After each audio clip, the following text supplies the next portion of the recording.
My name is Jennifer. I'm sitting in my Portland studio, surrounded by the life I've built on my own terms. The sunlight streams through the large windows, casting beautiful patterns on my sketches. My purple hair catches the light as I lean over my workstation, getting ready for today's clients.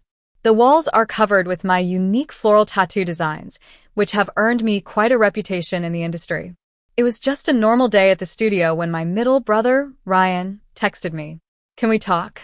Coffee sometime." My hands trembled as I showed the message to my fiancé, Ethan. His warm hand steadied mine as he asked, "What do you want to do?" I was conflicted. Part of me wanted to ignore it, while the other part was curious. This simple text took me back to the past, to a time when I was constantly seeking the approval of my family. I grew up in a wealthy family in Boston. My father, Mr. Thompson, was a well-known corporate lawyer.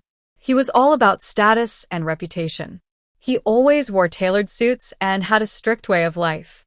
At the dinner table, he would lecture us about the importance of making a good impression on others. "Our family name is our most valuable asset," he would say sternly. My mother, Mrs. Thompson, was a socialite. She chaired several charity events and was always involved in high society functions. She was very concerned about appearances. Once, at a fancy party, when I reached for a second piece of cake, she pinched my arm and whispered, "People are watching, Jennifer. Act like a proper young lady." My two brothers, Ryan and Jason, were the golden boys of the family. Jason was excellent at sports and was recruited by a top-tier university on a football scholarship. Ryan was a math genius and was on track to become a successful banker. They always did what was expected of them, while I was the odd one out. I've always loved art. When I was 14, I bought a cheap sketchbook with my pocket money and started drawing in secret. One day, my mother noticed the graphite smudges on my hands during a family dinner. She looked at me in disgust and said, "Your hands are filthy, Jennifer. What will the neighbors think?" I tried to scrub them off, but those smudges were like badges of honor to me. They were a sign of my true self. As I got older, I discovered an online art community. I uploaded some of my drawings and was amazed by the positive feedback I received. For the first time, I felt truly seen. Meanwhile, my parents were busy planning my future. They wanted me to study business at a prestigious university, just like my brothers.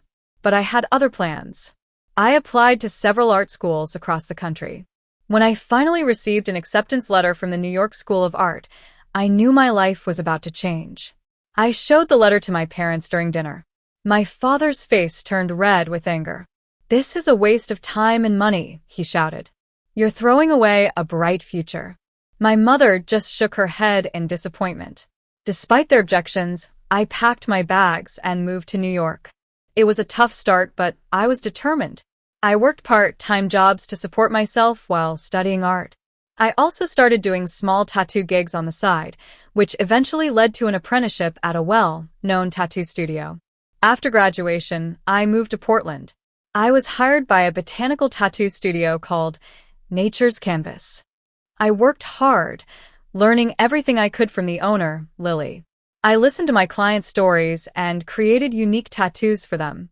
Each tattoo was not just a piece of art, but a way for them to express themselves. Over the years, my designs became very popular, and I developed a long waiting list. Lily eventually made me a partner in the studio.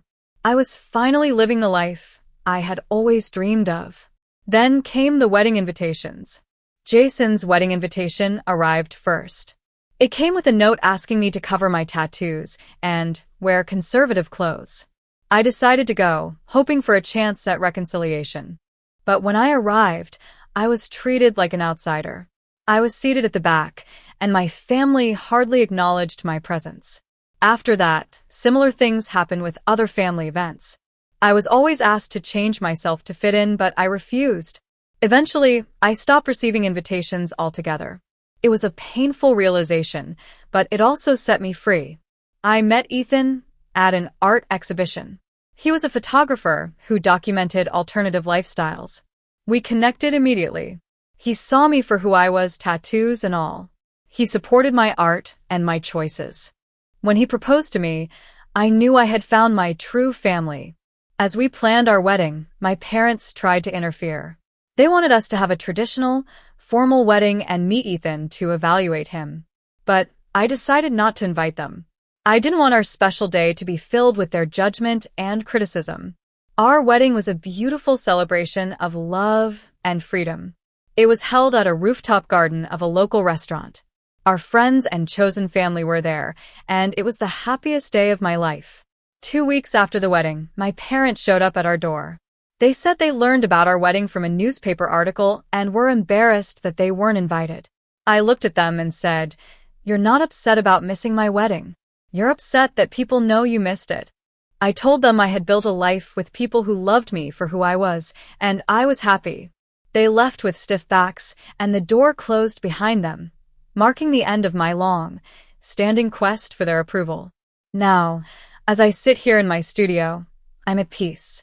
I've learned that family isn't about blood. It's about the people who accept and love you unconditionally. And I found that family in Ethan, my friends, and my clients.